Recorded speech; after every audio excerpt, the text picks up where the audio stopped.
loob ng church. Manalangin ka lang. So ito yung isa sa katuloy ng devotion para sa Friday. Yung nasabi ko sa inyo kung kailan na ang isang Christian kung tumatagal na ng nananalig. So ang title niya is Panlalamig. Nakakamiss yung dati. Nakakamiss yung mga panahon yun. Yung mga panahon miss na miss ko na yung dating ako na ikaw lang ang inuuna.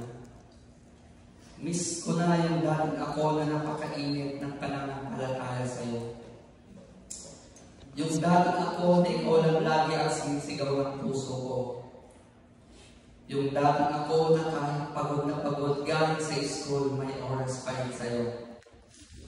Yung dating ako na kahit na pagod sa trabaho, nagagawa pa rin magbasa ng mga salita mo. Yung dating ako na kahit yung dating ako na kahit antok na ay makikipag-usap pa rin sa iyo. Yung dating ako na kahit may lakad ay handang hindi pumunta, maka-attend lamang sa mga gawain para sa iyo. Miss ko na yung dating ako na laging umiiyak sa tuwing maawit ng mga paburi para sa iyo. Miss ko na yung dating ako na laging may luha sa mata at kinakausap ka. Miss ko na yung dating ako na handang ibigay lahat ng meron ako basta para sa iyo.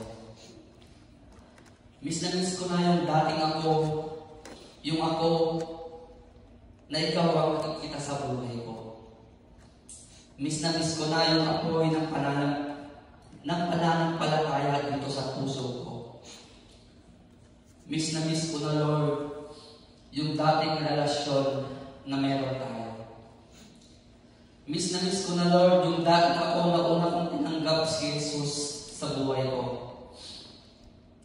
I miss those days na ikaw lang ang laging hanap-hanap.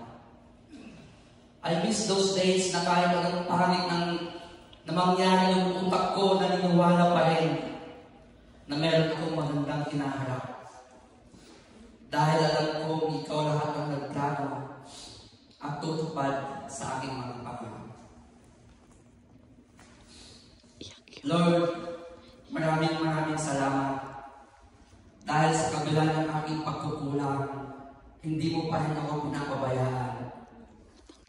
Panginoon, maraming salamat. Dahil sa kabila ng aking paghihina, lagi mo pa rin akong pinapalakas at hindi hinahayaang lumaban mag-isa. O Diyos, maraming salamat.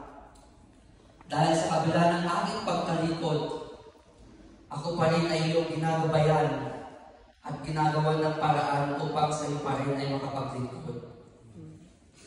Ama, maraming salamat dahil sa kabila ng aking paglayo, nariyan ka pa rin kumakatok sa aking puso.